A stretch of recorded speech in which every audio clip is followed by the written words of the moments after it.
I have to ask a very important question.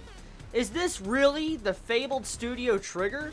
The studio that gave us Kill la Kill this year and Gurren Lagann? Is this really the same studio? Because this series, man, I'm just gonna tell you, it's just, from all the works from Trigger I've seen, this is just completely shocking that it's actually Studio Trigger making this series. Because it's like the studio, the animators are currently working on Fate Stay Night, Unlimited Blade Works, was to go off and make a series like Gaslit. That's exactly what this feels like from Trigger going from Kill la Kill to something like this. Because it's very weird. And I really am just shocked with what perspective Trigger is trying to do with this series. Now, I know there's a lot of people out there that most likely is going to love this series. And it is good for the most part, it is entertaining. But I have to ask, like, really, is this really Trigger working on this? I mean, what team in Trigger is working on this? Because if anyone knows, let me know. Did Kill la Kill not sell well or something? Because, seriously, that Kill la Kill is a prime example of what I loved in anime. It was a really over-the-top anime that was just wacky and crazy. But with this, it's just like, honestly, I have seen this hundreds of times before. Besides the entire bit with the main male character kind of dumping the girl that could, kind of went out with him in this one episode, it really is generic. I'm being honest here. I mean, I have seen a lot of anime with these type of elements. Let me explain why, okay? The moe. I'm not going to bash the moe or anything, because moe is a standard nowadays in anime, so I'm just going to look past the animation, okay? The animation, fine.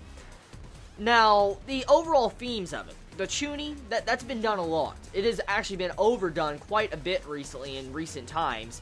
And the entire harem vibe I'm getting from all the female characters in this episode just do not help out my overall perspective of this series. I mean, I have high expectations when it comes from a Studio Trigger. Like, for instance, like, my expectations is really high up there when Trigger makes an anime. Because if they can produce quality, like, an anime original type adaptation, like Kill la Kill, my standards of their series when they make stuff is rather high. Or at the very least, when they try to choose a series to adapt from a manga, visual novel, or light novel, my standards are pretty high when it comes to Trigger. Because they have made some quality content. It's like, like I said earlier in this review, it's like, the studio that's currently doing Fate Stay Night trying to make a series like Gaslit. You have a high standard to that studio. So what I'm getting at is that I just find it hard to believe how this is made by Trigger. One thing I want to talk about, though, the elements of this, it really gets to me because I'm waiting for the punchline, that one thing that really is going to slap me in the face. Just punch me in the face, bitch slap me in the face, whatever it is, and it's going to make me shut my mouth. Because Trigger knows how to go over the top with their series. They know how to make wacky animation, broken lines, stuff like that really have your mind just explode from the epic sauce. That's what they did with Kill la Kill.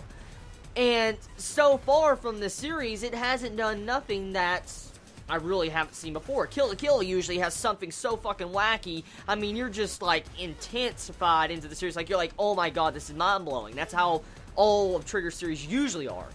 And this, I'm like, yeah. I'm gonna give it one more episode to see how it pans out. I'm not saying the series is bad. It's my expectations when it comes to Studio Trigger. My expectations are high. And I just don't want my overall feels and thoughts of Studio Trigger to be crushed down because of something like this. But I will stand corrected if I am wrong. If this series gets fucking amazing and it just downright bitch slaps me, I will gladly admit it. I will gladly. I have no problem with that. But at the moment, from this series, I have seen all these elements before. And so, I'm going to give it one more episode to see what happens, see if Studio Trigger will capture my attention with this series, and tell me your thoughts in the comments below. How do you truthfully feel about the series? I know a lot of Chibits like this series and enjoy it, but I'm not saying you should stop watching it. I'm just saying, I might next episode, depending on how it goes. So tell me your thoughts in the comments below. Love you all so much. Please be safe. Chibi out.